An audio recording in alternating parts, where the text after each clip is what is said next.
रादरान मिल्लत इस्लामिया व अज़ीज़ान गिरामी, आइए बग़ैर किसी तमहीद के हम और आप अपने नबी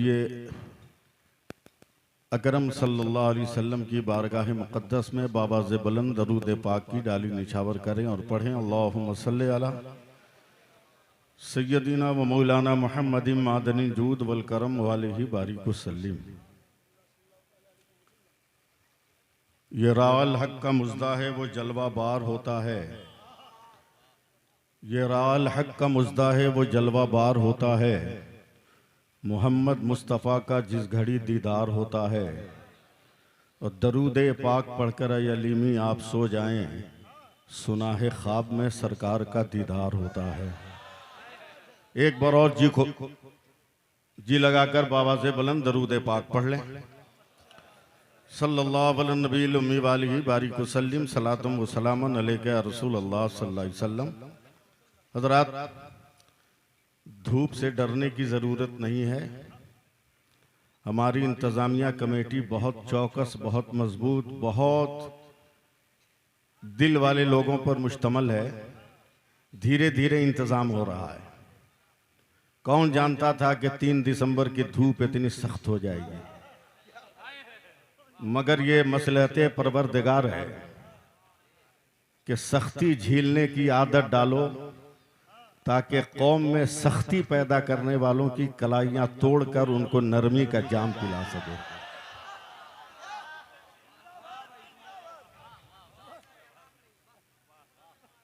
इंतजाम करने वालों को इंतजाम करने दीजिए। आप जलसे में लगे रहिए।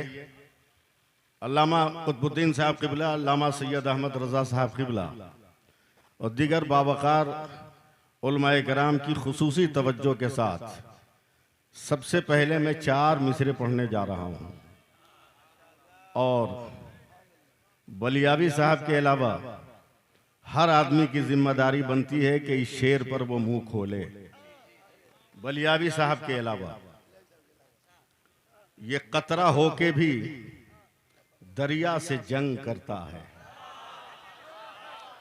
ये कतरा होके भी दरिया से जंग करता है, इसे बचाना समंदर की जिम्मेदारी है। ये कतरा होके भी दरिया से जंग करता है, इसे बचाना समंदर की जिम्मेदारी है। दुआ करो कि सलामत रहे ये बलियावी, ये एक चिराग कई आंधियों पे भारी है। खुदा करे कि सलामत रहे ये बलियावी, ये एक चिराग कई आंधियों पे भारी है। हज़रात, आज इस अज़्म और इरादे के साथ हमें और आपको थोड़ा वक्त देना है। ये कॉन्फ्रेंसों की तकरीर नहीं और मजहबी जलसों का वो खिताब नहीं जो बहुत जच्चे तुले अंदाज में मैं आपकी समातों की दहलीज तक जाऊं। ये एकदम डायरेक्ट गुफ्तगू का प्लेटफार्म है, जहां आपके कान तक आवाज पहुंचे न पहुंचे मगर दिल तक हमारी बात पहुंच जाए। इसलिए तमाम सामीईन इस अज़्म और इरादे के साथ आ जाएं और बैठें कि हदीसे इश्क की रोशन कोई तफसीर लिख देंगे। मैं कुछ नहीं बोलूंगा आपको। हदीसे इश्क की रोशन कोई तफसीर लिख देंगे, जबीने कुफ्र पर हम नारे तकबीर लिख देंगे और हमारे जिस्म में हरदम हुसैनी खून रक्सा है। जहां पे करबला देखेंगे हम शब्बीर लिख देंगे, जहां पे करबला देखेंगे हम शब्बीर लिख देंगे। हज़रात, सिर्फ चंद उलमा थे आज से 2.5 साल पहले सुबह 8 बजे बरेली की शरीफ की सरजमीन पर एक होटल में नाश्ता करने के लिए इकट्ठा हुए, मगर उसी नाश्ते के टेबल से एक तहरीक ने जन्म लिया। और उसी तहरीक का नाम आज तहरीक बेदारी रखा गया। चंद उलमा थे सिर्फ, हजरत बलियावी थे, मैं था, एक दो लोग और थे। उसी होटल के सामने, खाने को होटल के सामने एक बड़े होटल में मीटिंग हॉल बुक किया हम लोगों ने। आनंद फानंद कलकत्ता, बिहार और झारखंड के जितने उलमा का नंबर फिल वक्त मौजूद था, उन लोगों से राब्ता कायम करके होटल के उस मीटिंग रूम में, मीटिंग हॉल में एक जबरदस्त मीटिंग हुई।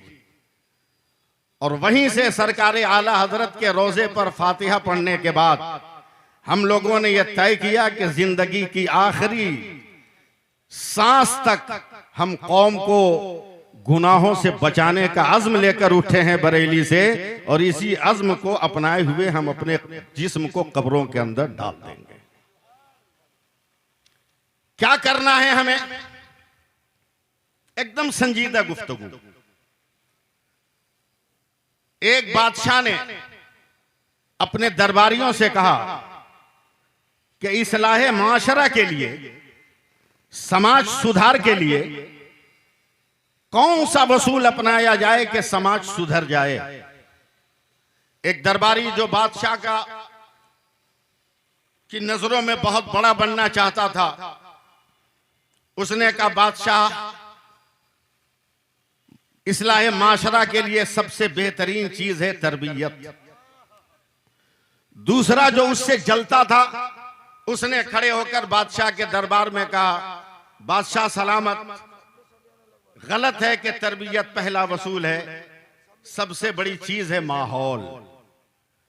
बादशाह ने देखा दो मुद्दे आए हैं, दो उन्वान आए हैं। बादशाह ने कहा तुम दोनों को एक एक महीने का वक्त दिया जाता है।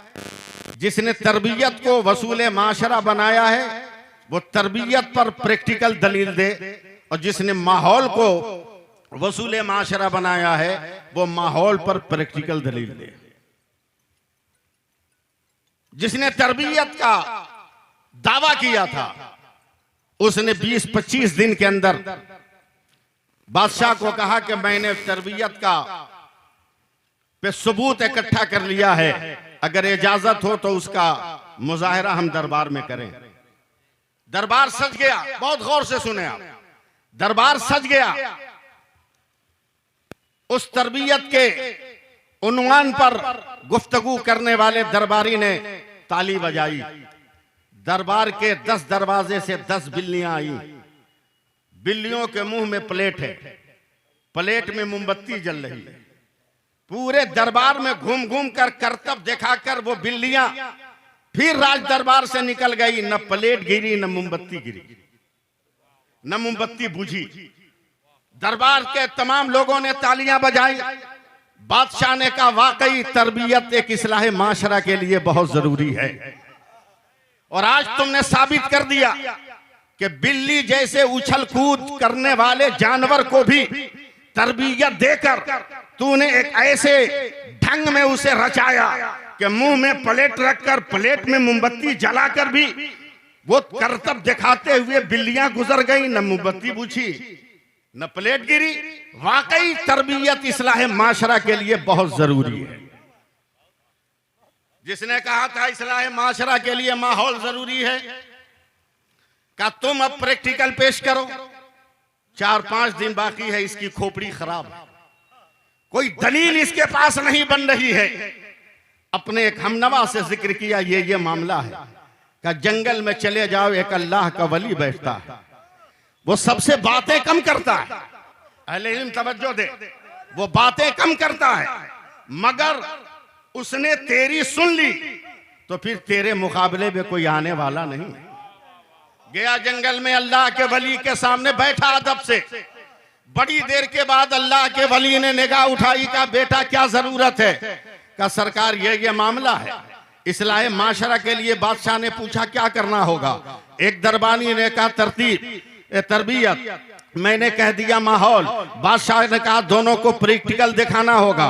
मेरे दोस्त दरबारी ने प्रैक्टिकल दिखा दिया कि बिल्ली आई, मुंह में प्लेट है, उस पे मोमबत्ती जल रही है, उसने करतब भी देखा है, मगर उसके बावजूद न प्लेट गिरी न मोमबत्ती बुझी, न कोई नुकसान हुआ, बिल्लियां गुजर के चली गई। अब मैंने कहा माहौल, इस पर कोई मेरे पास दलील नहीं है। अल्लाह के वली ने आंखें बंद की है, कहा कब तुम्हें प्रैक्टिकल दिखाना है? कहा हुजूर 5 दिन बाकी है। कहा ठीक 30वें दिन आखिरी दिन मैं दरबार में आऊंगा, तुम जो है अपना दावा ठोक दो कि मैं 30वें दिन उसकी दलील पेश करूंगा। यह दरबारी जाकर बादशाह को कहा मैं फला दिन दलील पेश करूंगा। अब इंतजार हो रहा है, वक्त गुजर रहा है, चंद मिनटों का फासला है, अब दलील जो है दलील अभी तक आई नहीं है, ये प्रैक्टिकल पेश नहीं किया है। जब तक अल्लाह का वली अपने बगल में पुराना सा झोला लटकाए हुए दरबारे बादशाह में आए हैं, आने के बाद एक जगह बैठ गए। कहा हे वजीर, तुम माहौल के बुनियाद पर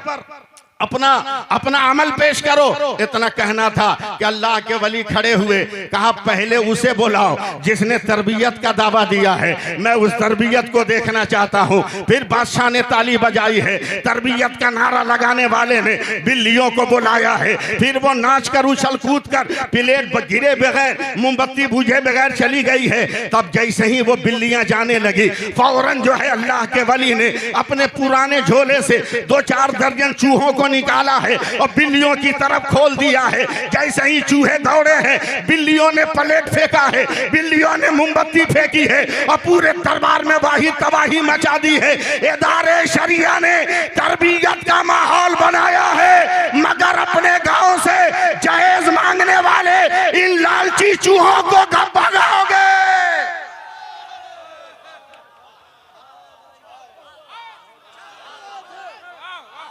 इन लालची चूहों को भगाओ, वरना तरबियत भी बेकार हो जाएगी, तरबियत का सारा मामला गड़बड़ हो जाएगा।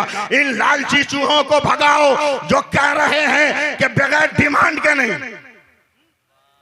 और अब तो 1 महीने से राग बदल गई, 25,000 की नौकरी लग गई, तिलक का बिल, जहेज का बिल 10 लाख हो गया। मुझको कितना दोगे बे? मैं तो डेली 25,000 कमाता हूं। महीने में 25,000 मिलने लगा, 10 लाख का डिमांड होने लगा। ये वो कुत्ते हैं जो सिर्फ चमड़ी चाटना जानते हैं। अगर इन्हें भगाकर अपना समाज बनाओगे तो आज फलस्तीन की आजादी के लिए रोना नहीं होगा और मस्जिद अक्सा की आजादी के लिए रोना नहीं होगा, बल्कि हमारी माओ का दूध वो ताकत रखता है कि जिस मैदान में चाहेंगे हम खालिद इब्ने वलीद की अजमतों का झंडा लहरा सकते हैं।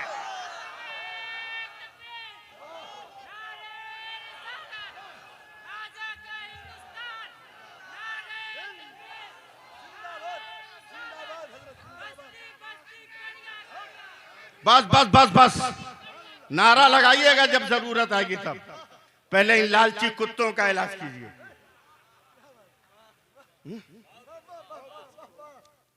एक गरीब बाप बड़ा परेशान था, दिल्ली के अखबार में उसने खबर छपवा दी, बड़ी खूबसूरत सोमो सलात की पाबंद, उमूर खारादारी में माहिर, खूबसूरत हसीन जमील बच्ची के लिए रिश्ता मतलूब है। जो लड़का मेरी बेटी से शादी करेगा मैं अपना पूरा कारोबार उसके नाम ट्रांसफर कर दूंगा। सुबह का सूरज निकलते ही लालची लुटेरों की लाइन लग गई। न जाने कितने फटे हुए जींस पहने हुए नौजवान लाइन में खड़े हैं। यह भी एक फैशन की निशानी। तवज्जो दे, बड़ी मुश्किल से एक लड़के को सेलेक्ट करके बोली अभी साहब रिश्ता हो गया। 10-15 दिन के बाद शौहर ने बेगम से कहा, बेगम अब्बा जान ने अब तक बिजनेस ट्रांसफर नहीं किया। कहा तुमने मांगा ही नहीं, मांगो जरूर देंगे। चला है ससुराल, वही जूता पहना जिसको चुरा कर सालियों ने चूना लगाया था, वही सोने की अंगूठी पहना जिसको पहनाते हुए न जाने कितनी बार सास रोई थी,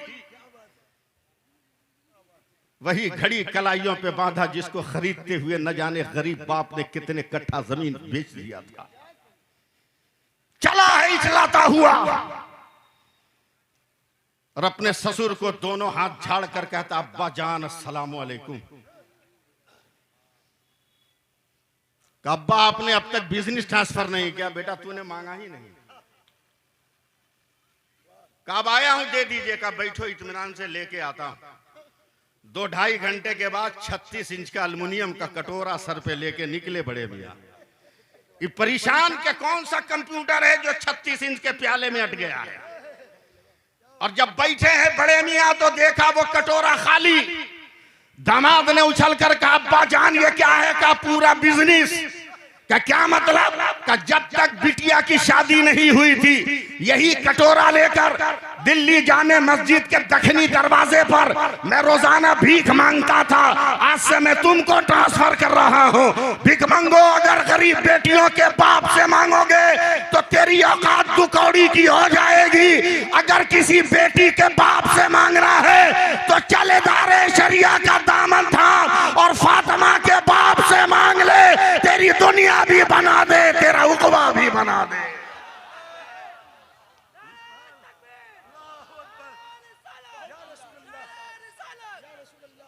अब 2 मिनट और।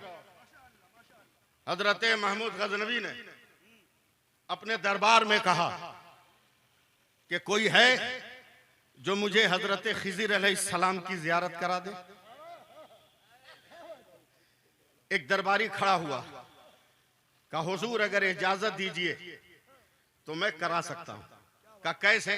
कहा बहुत कठिन अमल है। 6 महीना जाके दरिया के किनारे मुझको अमल करना होगा, तब हजरत खिज़िर अलैहिस्सलाम की जियारत होगी। हजरत महमूद गजनवी ने कहा जा मैं इजाजत देता हूं। उस गरीब ने कहा हुजूर चला तो जाऊंगा दरिया के किनारे, मगर 6 महीने तक मेरे खानदान और मेरे बच्चों की परवरिश कौन करेगा? हजरत महमूद गजनवी ने कहा मैं उसकी जिम्मेदारी लेता हूं। तवज्जो दीजिएगा, मैं जानता हूं मैं एक एक लफ्ज पे आपसे बुलवा सकता हूं, लेकिन जबान से आज नहीं बुलवाना है, दिल से बुलवाना है। कहा जाओ। हजरत आलमगीर ने खर्चा बर्दाश्त कर लिया।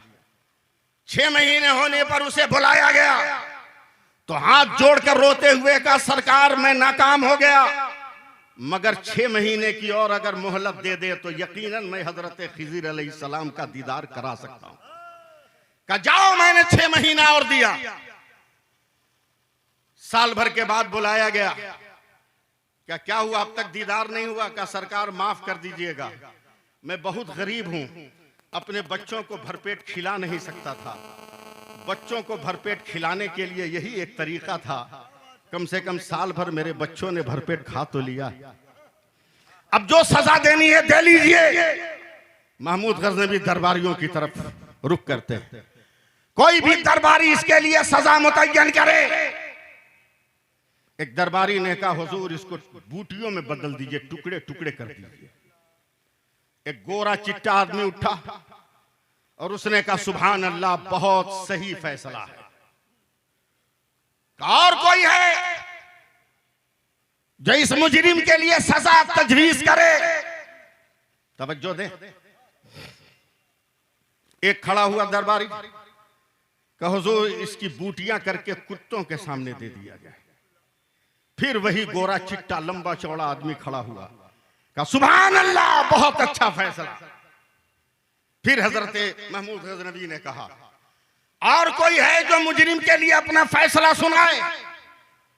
तब उनके चहीते गुलाम हजरत आयाज उठे, कहा आका सबसे बेहतरीन फैसला है कि इसे माफ कर दिया जाए, इसलिए कि साल भर तक इसके बच्चों को आपने खिलाया कि आपका माल कम हो गया, आपका जाहो जलाल कम हो गया, आपके मकाम मनसब में तिनके लग गए। बोला नहीं आया, इसका माफ कर दीजिए। फिर वही गोरा चिट्टा आदमी खड़ा हुआ, कहा सुभान अल्लाह, बहुत अच्छा जवाब, बहुत अच्छा फैसला। अब महमूद गजनवी पलटे हैं इस गोरे चिट्टे की तरफ, तू कौन है? उसने कहा बूटी बूटी कर दो। तूने कहा सुभान अल्लाह, फैसला सही। उसने कहा उसकी बूटियों को कुत्तों के सामने डाल दो। तुमने कहा फैसला सही, सुभान अल्लाह। मेरे अयाज ने कहा माफ कर दो, तुमने कहा फैसला सही, सुभान अल्लाह। आखिर वजह क्या है? जवाब सुनिए ताजपुर वालों, कुर्बो जवार से आने वालों।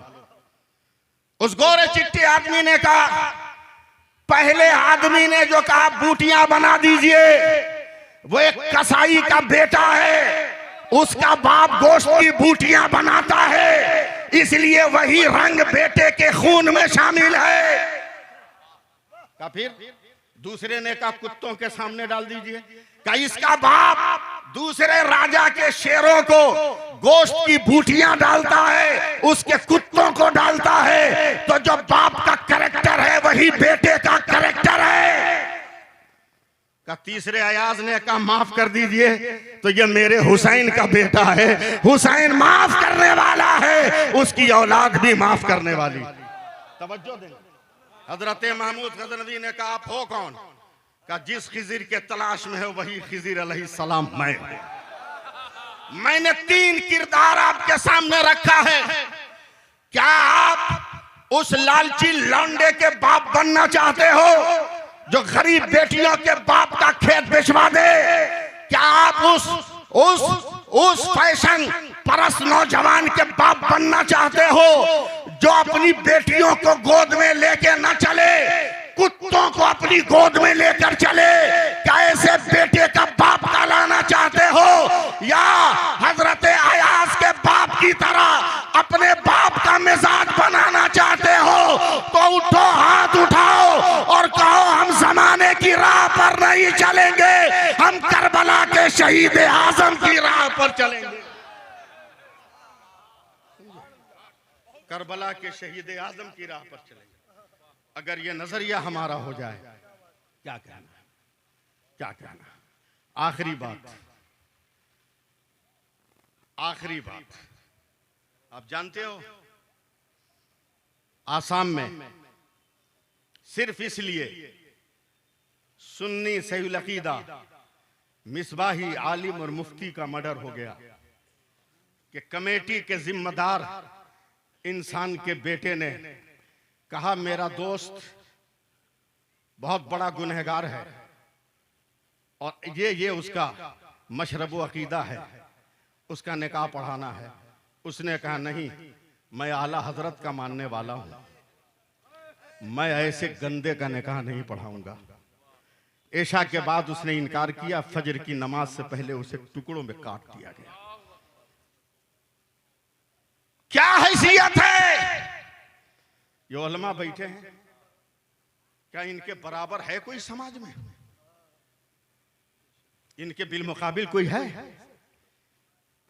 ज्यादा से ज्यादा तुम अरबपति की औलाद हो सकते हो,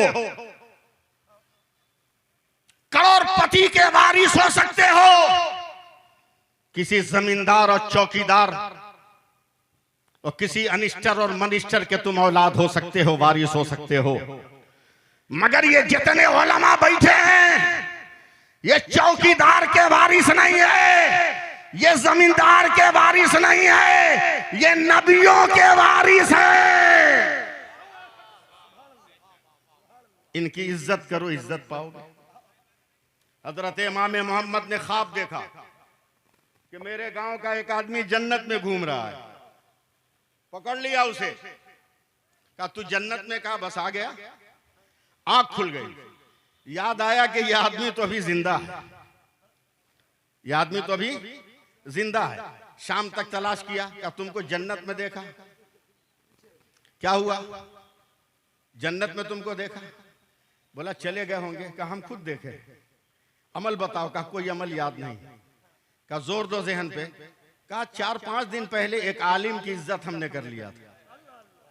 का कैसे? का दरियाए दजला के किनारे में वजू कर रहा था और पानी मेरे दाएं से बाएं जा रहा था। मैंने देखा कि मेरे बाएं तरफ एक शहर का बहुत बड़ा आलिम वजू कर रहा है। मैं कांप गया, इसलिए कि मैं ये हदीस जानता हूं कि गुनहगार वजू करता है तो उससे गुनाह के काले कतरे टपकते हैं, नेकोकार वजू करता है तो उससे नूर के कतरे टपकते हैं। मैं चुपके से उठा और आलिम के बाएं जाकर बैठ गया कि मेरा धोवन उसको न लगे, उसका धोवन मुझको लगे। बस इतना ही तो मैंने किया। हजरत इमाम मोहम्मद रोते हुए उसकी कलाई पकड़कर कहते हैं, उस आलिम का नाम बताओ, मैं भी इज्जत करके जन्नती बन जाऊं। तो चीख कर वो आदमी गले पकड़ के रोने लगा। कहा, हुजूर वो कोई और नहीं, आप ही हैं जिनकी इज्जत मैंने किया है। इसलिए इदारे शरिया तहरीक बेदारी के प्लेटफार्म से हर उस शादी का बाइकाट करो जिसमें डिमांड हो रहा है, जिसमें मुतालबा हो रहा है। पुरानी तारीख दोहराओ। अब बारात गांव के पिंडाल में शामियाने में नहीं जाएगी। अब बारात जिस गांव की लड़की है उस गांव की मस्जिद में जाएगी जोहर की नमाज से पहले। तमाम बारातियों के लिए शर्त है कि वो नमाज़े जोहर बा जमात अदा करेंगे। जिनको नमाज पढ़ना है वही बारात जाएं। 75% बाराती ऐसे ही घट गए, ऐसा ही घट गए।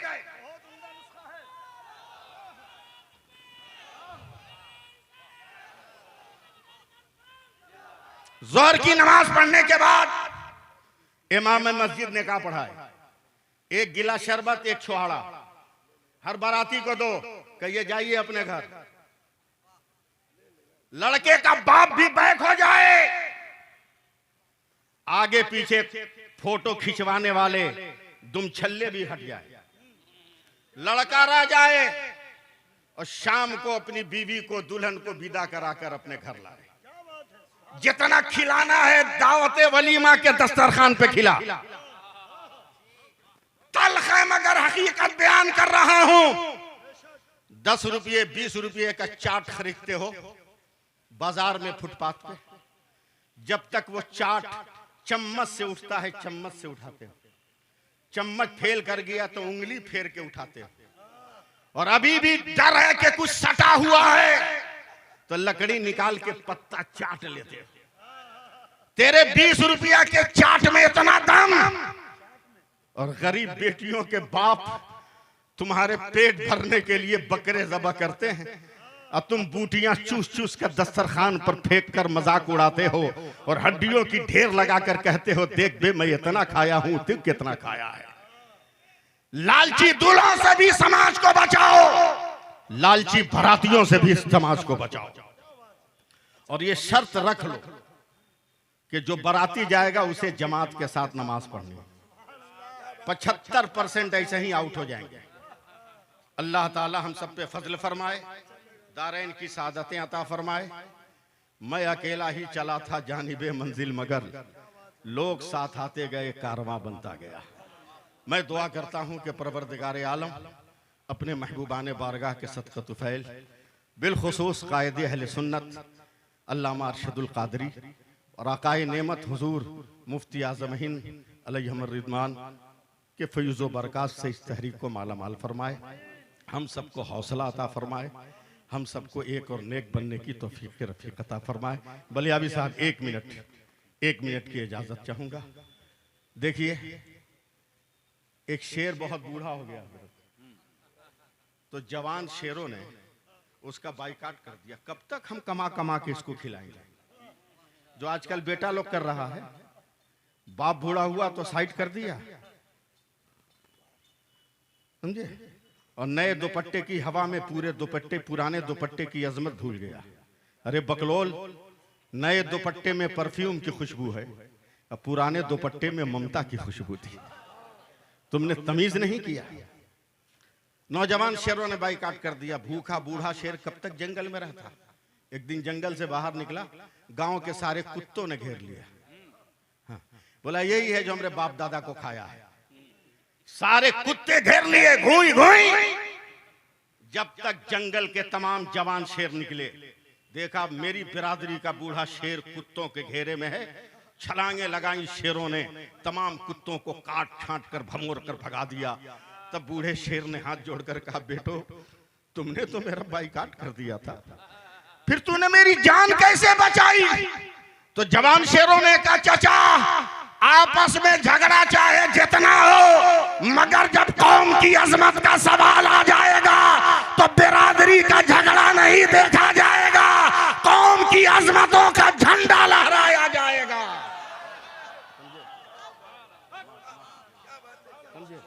इसलिए सारे इख्तलाफात को भुलाकर अंसारी, जोल्हा, पठान, शेख, सैयद बर्बाद में हो, पहले मुसलमान बनो, पहले मुसलमान बनो। ये मेरा पैगाम मोहब्बत है जहां तक पहुंचे, उनका जो काम है वो अरबाब सियासत जाने, मेरा पैगाम मोहब्बत है जहां तक पहुंचे।